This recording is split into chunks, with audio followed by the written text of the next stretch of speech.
14절까지 말씀입니다. 여호수아 17장 1절에서 13절까지 말씀입니다. 교독하겠습니다. 므낫세 지파를 위하여 제비 뽑은 것은 이러하니라. 므낫세는 요셉의 장자였고 므낫세의 장자 마길은 길르앗의 아버지라.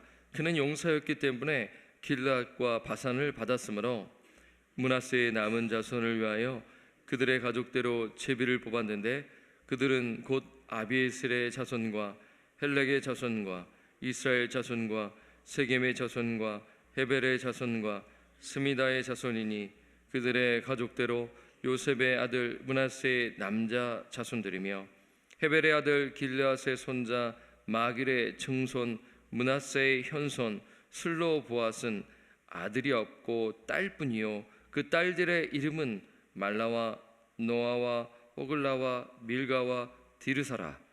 그들이 제사장 엘야살과 눈의 아들 여호수아와 지도자들 앞에 나와서 말하기를 여호와께서 모세에게 명령하사 우리 형제 중에서 우리에게 기업을 주라 하셨다며 여호와의 명령을 따라 그들에게 그들의 아버지 형제들 중에서 기업을 주므로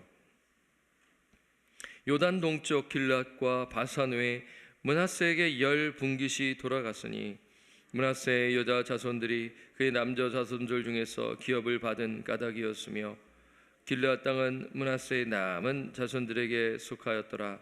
므낫세의 경계는 아셀에서부터 세게만 믹부닷까지이며 그 오른쪽으로 가서 엔다프와 주민의 경계에 이르나니 답부아 땅은 므낫세에게 속하였으되 므낫세의 경계에 있는 답부아는 에브라임 자손에게 속하였으며 또 그 경계가 가나 시내로 내려가서 그 시내 남쪽에 이르나니 므낫세의 성읍 중에 이 성읍들은 에브라임에게 속하였으며 므낫세의 경계는 그 시내 북쪽이요 그 끝은 바다이며 남쪽으로는 에브라임에 속하였고 북쪽으로는 므낫세에 속하였고 바다가 그 경계가 되었으며 그들의 땅의 북쪽은 아셀에 이르고 동쪽은 이사갈에 이르렀으며 이사갈과 아셀에도 므낫세의 소유가 있으니 곧 벤산과 그 마을들과 이블람과 그 마을들과 돌의 주민과 그 마을들이요 또 엔돌 주민과 그 마을들과 다낙 주민과 그 마을들과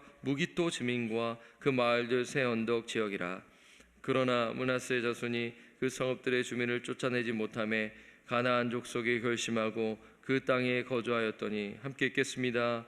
이스라엘 자손이 강성한 후에야 가나안 족속에게 노역을 시켰고 다 쫓아내지 아니하였더라. 아멘.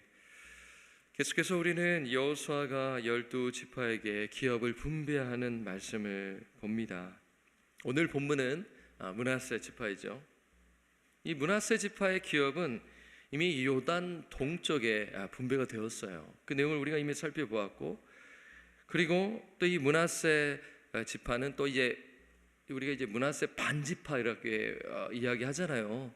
그러니까 이제 나누었다라는 것이죠. 요단강 동편과 요단강 서편에 이 므낫세 반반씩 이렇게 땅을 분배받은 것이에요. 그래서 요단 동쪽은 므낫세의 장자 마길의 자손이 길르앗과 바산을 이미 물려받았죠. 그 내용을 우리가 이미 살펴보았어요. 그리고 이제 요단 서쪽이죠. 이 요단 서쪽은 이 므낫세의 남은 자손이 물려받게 됩니다. 그런데 이제 오늘 본문에 좀 흥미로운 것이, 이제 어제 본문도 그렇고 이렇게 보게 되면, 그저께도 그렇고요, 보면 이제 지명이 많이 나오잖아요. 지명이 많이 나오는데 오늘 본문에는 사람의 이름이 좀 거론이 됩니다. 그러면서 다시 지명이 나와 있는데 그 이유는 무엇일까라는 것을 보았었을 때 이 대목이구나. 그것은 무엇이냐면 슬로보앗의 딸들이 소개되기 때문입니다. 여러분, 슬로보앗의 딸들 어디서 봤죠? 민수기에서 봤잖아요. 민수기 27장과 36장에 각각 기록됩니다. 이 양이 상당하죠. 그렇죠. 오늘 본문에도 나와 있어요. 중요하다라는 것 아니겠어요? 자, 한번 3절을 한번 보겠습니다. 오늘 본문 3절 함께 보겠습니다. 읽겠습니다. 시작. 헤벨의 아들 길르앗의 손자 마길의 증손 므낫세의 현손 슬로보앗은 아들이 없고 딸뿐이요 그 딸들의 이름은 말라와 노아와 호글라와 밀가와 디르사라. 지금 3절에 나와 있는 므낫세의 현선이 소개되고 있죠. 슬로보앗은 어떤 사람이냐면요, 이 고라의 반역 때 죽은 사람입니다. 그 민수기에 나와 있죠. 그런데 당시 이 슬로보앗이라는 이 사람은 아들이 없었어요. 남자 자손이 없었어요. 오직 5명의 딸이 있었을 뿐입니다. 그러면 이 슬로보앗의 딸들은 기업을 받을 수가 없었어요. 왜냐하면 당시 분깃은 아들에게 물려주는 것이 관습이었기 때문이에요. 이러한 상황 속에서 이 슬로바의 딸들은 이제 민수기 27장을 말씀드리는 것입니다. 지금 이거 40년 전의 이야기입니다. 이제 40년이 흐르고 지금 이 여호수아 말씀을 우리가 보고 있는 거죠. 그 40년 전에 이 슬로바앗의 딸들은 이 성막 입구로 나아가 이제 모세와 이 백성들 앞에서 요청하는 거예요. 기업을 주세요. 어떻게 보면 좀 당당한 면도 있고 정말 담대한 면도 있는 것이죠. 관습으로 하면 딸들에게는 기업이 분배되지 않기 때문이거든요. 호소하는 거예요. 민수기 27장 4절 이렇게 얘기하는 거예요. 어찌하여 아들이 없다고 우리 아버지의 이름이 그의 종족 중에서 삭제되리까? 라면서 이렇게 이야기하는 것이에요. 모세가 이 이야기를 들었어요. 어떻게 하나요? 하나님께 아뢰는 것입니다. 하나님, 이러한 지금 제한이 있습니다. 하나님 어떻게 해야 됩니까? 하나님이 들으시고 어떻게 하세요? 들어주십니다. 그 제안을 들어주세요. 남자가 없는 경우 기업이 딸들이 기업을 물려받을 수 있게 하는 조항이 상속법에 추가된 것입니다. 다만 딸들은 지파 내에서 결혼해야 한다는 조건이 추가되었어요. 어쨌든 여러분, 파격적인 것이죠. 당시 고대 근동에 있어서 여성의 신분은 여러분 잘 아시잖아요. 그렇잖아요. 그 인권이 좋지 못하다는 것 우리는 너무나 잘 압니다. 우리가 미국에 살고 있지만 미국에서도 여성의 투표권은 그렇게 여러분 얼마 되지 않았어요.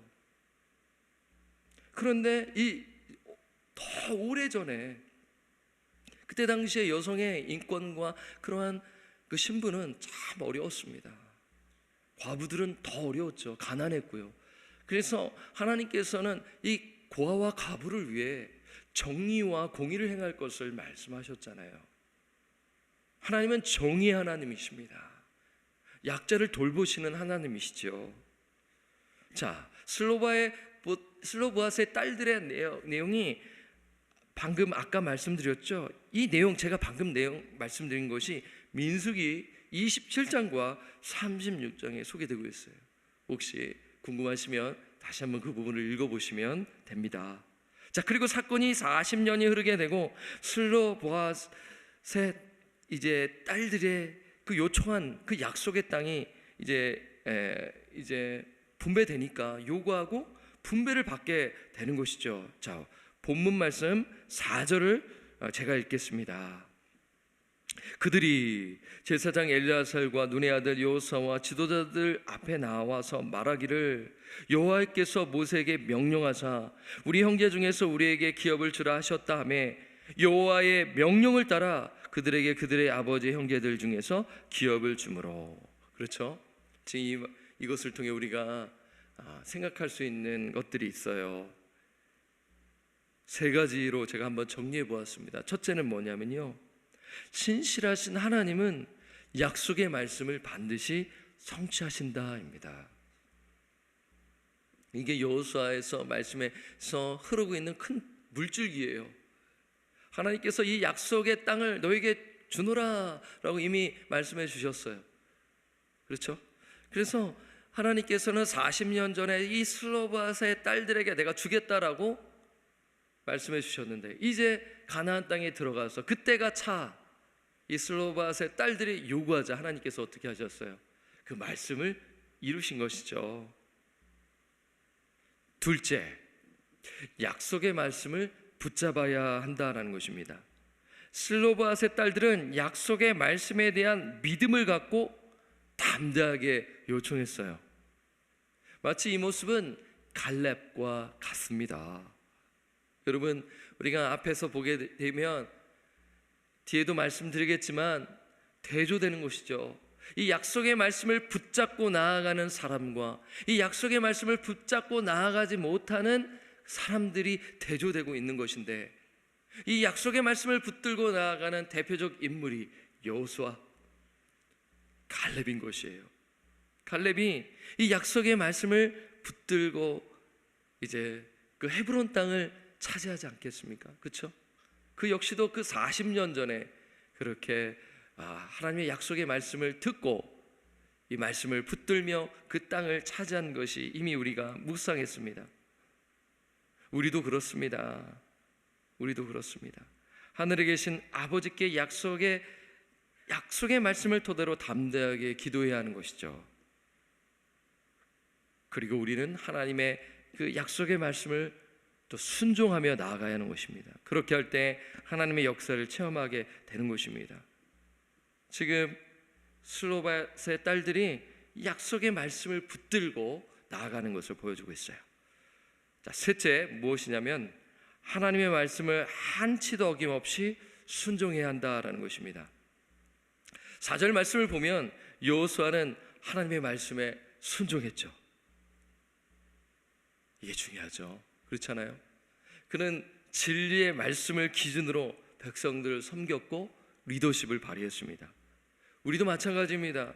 우리가 사역을 할 때, 가정을 섬길 때, 직장에서 어떤 것을 해 나갈 때 하나님의 말씀을 기준으로 삼고 사역하고 우리가 섬겨야 한다라는 것을 우리는 생각할 수가 있는 것입니다. 본문으로 돌아옵니다. 자, 오늘 본문을 보면 대조되는 점이 있습니다. 이미 이제 방금 말씀을 드렸잖아요. 약속의 말씀을 붙들고 담대하게 나아가는 슬로바앗의 딸들이 소개되고 있어요. 그러면서 성경 기자는 대조되는 부분을 이야기하는데 무엇이냐면 어제 본문에도 우리가 보았죠. 가나안 족속을 쫓아내지 아니한 그 대목을 말이에요. 오늘 본문을 보니까 가나안 사람들을 추방하지 못한 므낫세 지파의 모습이 소개되고 있습니다. 이 모습은 슬로바의 딸들과 대조되죠. 슬로바앗의 딸들은 담대히 믿음으로 나아갔죠. 약속의 말씀을 붙들며 나아갔습니다. 하지만 요단강 서편 므낫세 지파 사람들은 믿음으로 나아가지 못했다라는 것입니다. 자, 12절을 우리가 함께 읽어보겠습니다. 시작. 그러나 므낫세 자손이 그 성읍들의 주민을 쫓아내지 못하매 가나안 족속이 결심하고 그 땅에 거주하였더니. 지금 므낫세 자손이 어떻게 얘기하나요? 지금 그 성읍들의 주민을 쫓아내지 못했다고 합니다. 왜 그랬을까요? 힘이 없어서 그런가요? 그건 아니죠. 그렇죠? 순종의 부족이라 생각할 수 있지 않겠어요? 적극적 믿음의 결여인 것이죠. 여러분, 믿음은 결단이라는 표현이 있습니다. 믿음은 그냥 단순히 지식적인 동의가 아니라 결단이라는 것이죠. 그들은 약속의 말씀을 붙들고 나아가면 주민을 쫓아낼 수 있었어요. 그러나 그들은 그렇게 하지 않은 것이죠. 보세요. 17장 12절에 보니까 쫓아내지 못함에 가나안 족속이 어떻게 하죠? 결심을 하잖아요. 말랑말랑하니까 지금 우리들에게 지금 다가가지 아니하니까 소극적이니까 괜찮네, 같이 살아도 되겠네.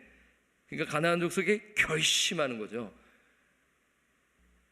결단하고 결심해야 할 지파는 므낫세 지파인데 지금 가나안 족속이 결심하고 그 땅에 거주하는 것이죠.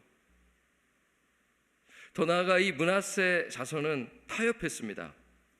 자, 지금 점점 이 죄에 깊이 들어가는 모습을 보여주고 있어요. 어떤 타협을 합니까? 자, 13절에 소개되고 있습니다. 자, 한번 13절을 함께 읽겠습니다. 시작. 이스라엘 자손이 강성한 후에야 가나안 족속에게 노역을 시켰고 다 쫓아내지 아니하였더라. 므낫세 지파가 지금 타협한 것이 무엇입니까? 가나안 족속에게 뭘 시켰어요? 노역을 시킨 것입니다. 어떻게 보면 좋은 것 아닌가요, 여러분? 나도 좋고 너도 좋고 일할 수 있고 좋고 여기 머물러서 좋고 나도 좀 혜택을 누리고, 참 실용적인 선택 아니겠습니까? 탁월하고 정말 합리적인 것 아니겠습니까? 하지만 그것은 인간적 기준이고 세상적 기준이죠. 이것은 불순종입니다. 지금 불씨가 있어요. 지금 사사기에 들어가게 되면 이 대목을 이제 거론하게 되는 것이죠. 불씨입니다. 하나님 분명히 다 쫓아내라고 했는데 남겨두는 것입니다. 남겨둬서 뭐 하는 거예요? 노역시켜서 이익을 얻으려 하는 함이죠. 물론 우리가 살아가면서 실용적인 것 참 필요합니다. 그렇죠? 예, 우리가 살아가는 데 있어서 정말 우리가 꼭 필요한 부분에서 실용적으로 해야죠. 그러나 신앙을 거스르는 실용주의는 경계해야 합니다. 시간이 편리할수록 여러분 아시잖아요. 그 옛날에는 그냥 정말 순수하게 순종했는데 지금은 계산기를 두들기고 뭔가에 타다다다닥 한 다음에 이거는 조금 안 맞는데, 이렇게 순종하는 경향이 우리에게 있습니다. 옛날에는 정말 순수하게 순종했는데 말이죠. 여러분, 신앙을 거스르는 실용주의는 경계해야 돼요. 일명 실용주의 신앙이겠죠. 실용주의 신앙은 말씀대로 사는 것보다 내게 유리한 방식을 선택하는 신앙입니다. 그런데 이러한 모습이 우리에게도 있을 수 있어요. 세 가지를 한번 짧게 정리해 보았는데요. 첫 번째는 죄를 분명히 끊지 않고 관리하려는 신앙입니다. 이 정도 죄는 괜찮겠지. 지금 당장은 어쩔 수 없잖아. 나중에 하나님께서 없애주시겠지 라며 괜찮아 하며 이렇게 두는 것입니다. 곁에 두는 거예요. 그러니까 죄를 멀리하는 것이 아니라 통제 가능한 수준으로 유지한다는 생각이죠. 하지만 죄는 관리의 대상이 아니라 제거의 대상입니다. 우리는 성령을 의지하며 죄를 죽여야 해요. 히브리서 12장 4절에 피 흘리기까지 싸우지 아니하였다라고 말씀하잖아요. 그 반대로 뭐예요? 피 흘리기까지 죄와 싸워야 한다라는 것을 말씀하고 있어요. 두 번째는 무엇이냐면 세상 가치와의 공존을 선택하는 것입니다. 세상적 성공, 물질주의와 공존하려는 것이죠. 예수는 믿지만 성공이 우선이라고 하며 사는 것입니다. 어떻게 보면 겉만 보면 또 예수를 잘 믿는 것 같아요. 그러나 그 안에는 성공주의가 안에 가득하게 있는 것이죠. 우선순위가 바뀌게 되는 것을 말하는 것입니다. 그리고 세상적 기준을 삶의 판단 기준으로 삼는 것입니다. 말씀보다 사람들이 뭐라고 할까를 더 의식하는 거예요. 그러면 타협하겠죠. 사람이 이렇게 얘기하네. 그렇지, 이때는 이렇게 하고 좀 시간이 흐르면 내 편이 된다면 하나님의 말씀을 좀 이렇게 이야기해서 이렇게 했으면 좋겠다. 여러분, 그렇게 하면 안 되는 거 아시죠? 뒤집을 수가 없어요. 어려움에 처하게 됩니다. 오히려 하나님의 말씀대로 하려 할 때 내가 이미 그렇게 했기 때문에 영향을 줄 수 없게 되는 것입니다. 세 번째는 제자도의 대가를 치르지 않으려는 태도입니다. 예수님은 자기를 부인하고 십자가를 지라고 분명히 말씀하셨어요. 그러나 실용주의 신앙은 이렇게 말하는 것이에요. 적당히 믿어도 천국은 갈 수 있잖아. 이미 티켓을 받았잖아. 구원의 확신이 있다면서 뭘 그렇게 힘들게 제자도 하고 그렇게 훈련받고 고생을 해. 무리하지 말고 편한 만큼만 헌신하자. 여러분 어떠세요? 이것은 십자가 없는 제자도 값싼 은혜, 희생 없는 헌신을 이야기합니다. 이렇게 신앙생활하면 예수님이 말씀하신 가서 제자 삼으라 할 수가 없습니다. 왜냐하면 내가 제자로서의 그 사명을 또 삶을 살아내지 않고 있기 때문인 것이죠. 다른 사람에게 본이 될 수 없는 것입니다. 지금 므낫세 지파도 그런 것이에요. 결국 그들은 실용주의 신앙을 택해 이스라엘의 영적 헌신을 약화시켰고요. 그리고 가나안 사람들과의 결혼으로 이루어져 우상 숭배에 빠지게 되는 것입니다. 여러분, 세상의 가치관이 어떻게 보면 편리하고, 그래, 그렇게 되면 믿지 아니한 자와 결혼을 하면 그도 예수 믿고 또 이렇게 잘 되는 것 아니야? 이러면서 그렇게 가볍게 넘기는 것, 여러분, 그 불순종입니다. 사랑하는 성도 여러분, 오늘 우리에게도 하나님은 묻습니다. 너희 삶 속에서 몰아내지 않고 남겨두고 있는 가나안은 무엇이냐? 라고 묻는 것이죠. 만약 우리에게 그것이 있다면 쫓아내야 하는 것이에요. 슬로바의 딸들처럼 약속의 말씀을 붙들며, 그 말씀을 붙들며 살아가는 것을 오늘 본문에서 말씀하고 있는 것입니다. 그 40년에 주신 그 약속의 말씀을 붙들며 인내하며, 그것을 하나님 말씀하셨잖아요. 저는 그 말씀을 붙들고 나아갑니다. 하나님, 그 땅을 주십시오. 그냥 내가 땅 부자 돼가지고 그 땅 받아가지고 떵떵거리며 살려고 받은 것은 아니죠. 그 땅을 받아 하나님의 그 말씀대로 자녀를 양육하고, 하나님의 말씀대로 다른 사람을 섬기며 나아갈 것을 목적으로 삼고 그 땅을 요구하는 거 아니겠어요? 하나님은 그 마음을 아시고 그 딸들의 요구를 이루시며 하나님의 그 뜻을 나아가시는 것을 보여주고 있습니다. 이것이 하나님 나라의 원리를 오늘 우리에게 말씀해주고 있는 것입니다. 오늘 이 새벽을 깨우신 온라인을 통하여 또 새벽을 깨우신 우리 모든 성도님들, 여러분들을 주님의 이름으로 축복합니다. 슬로바의 딸들처럼 이 약속의 말씀을 붙들고 간절히 기도하세요. 정말 이 약속의 말씀을 붙들고 순종해 보세요. 실용주의 신앙이 아닙니다.